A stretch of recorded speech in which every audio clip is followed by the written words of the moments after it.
नमस्कार मित्रों, आपका हमारे YouTube चैनल पर स्वागत है। मित्रों, भीष्म पितामह और दुर्योधन का संवाद महाभारत की एक महत्वपूर्ण घटना है, जिसमें भीष्म पितामह दुर्योधन को कर्ण के वास्तविक सत्य के बारे में बताते हैं। तो आइए इसे वीडियो के माध्यम से समझते हैं। मित्रों, वीडियो को लाइक, चैनल को सब्सक्राइब जरूर करना। महाभारत युद्ध में कर्ण की मृत्यु के बाद दुर्योधन को बहुत आघात लगता है। दुर्योधन कर्ण की मृत्यु के बाद बहुत दुखी होकर भीष्म पितामह के पास आता है। वह उन्हें प्रणाम करता है और कहता है, पितामह, आज मैं बिल्कुल अकेला महसूस कर रहा हूं। मेरा प्रिय मित्र कर्ण अब इस दुनिया में नहीं है। उसकी मृत्यु ने मुझे अंदर से तोड़ दिया है। अब मेरे पास कोई नहीं बचा। भीष्म पितामह दुर्योधन को शांत करते हुए कहते हैं, हे दुर्योधन, तुम एक क्षत्रिय हो। क्षत्रिय का धर्म है कि वह वीरता को अपनाए, न कि दुख में डूबे। जो योद्धा युद्ध में वीर गति को प्राप्त होता है, उस पर गर्व करना चाहिए, न कि आंसू बहाने चाहिए।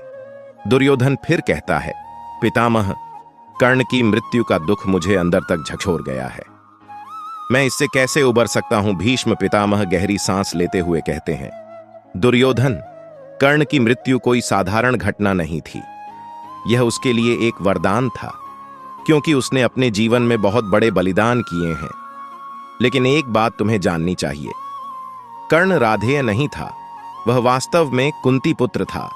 यह सुनकर दुर्योधन चौंक जाता है और कहता है, पितामह, क्या कर्ण को यह बात पता थी? भीष्म पितामह कहते हैं, हां, कर्ण को यह बात शुरू से पता थी कि वह कुंती का पुत्र है और पांडवों का बड़ा भाई है। लेकिन उसने फिर भी तुम्हारे लिए लड़ाई की, तुम्हारे प्रति अपनी मित्रता निभाई।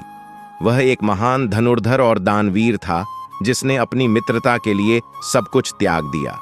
दुर्योधन यह सुनकर और भी भावुक हो जाता है और कहता है, कर्ण तो सचमुच धन्य है, जिसने अपने सगे भाइयों का सामना करते हुए भी मेरी तरफ से युद्ध किया और वीर गति को प्राप्त हुआ। भीष्म पितामह कहते हैं, आज मैं उस महान योद्धा को अपने दोनों हाथों से प्रणाम करता हूं, जो कुंती का ज्येष्ठ पुत्र था। उसने अपने जीवन में महानता की परिभाषा गढ़ी है। दुर्योधन आश्चर्यचकित होकर पूछता है, अगर कर्ण को यह सब पता था तो उसने मेरे साथ क्यों दिया? वह पांडवों की तरफ भी जा सकता था। भीष्म पितामह मुस्कुराते हुए कहते हैं, कर्ण ने यह सब जानते हुए भी तुम्हारा साथ दिया, क्योंकि वह कहता था कि तुमने उसे हमेशा सम्मान दिया। तुमने उसे कभी सूतपुत्र नहीं समझा, बल्कि एक राजा की तरह आदर दिया। वह तुम्हारी मित्रता का आर्णी था और इसलिए उसने अपने प्राणों की आहुति दे दी।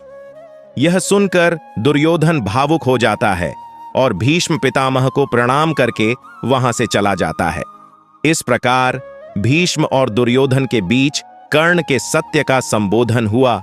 तुम्हारी मित्रों, वीडियो को लाइव चैनल को सब्सक्राइब जरूर करना। धन्यवाद।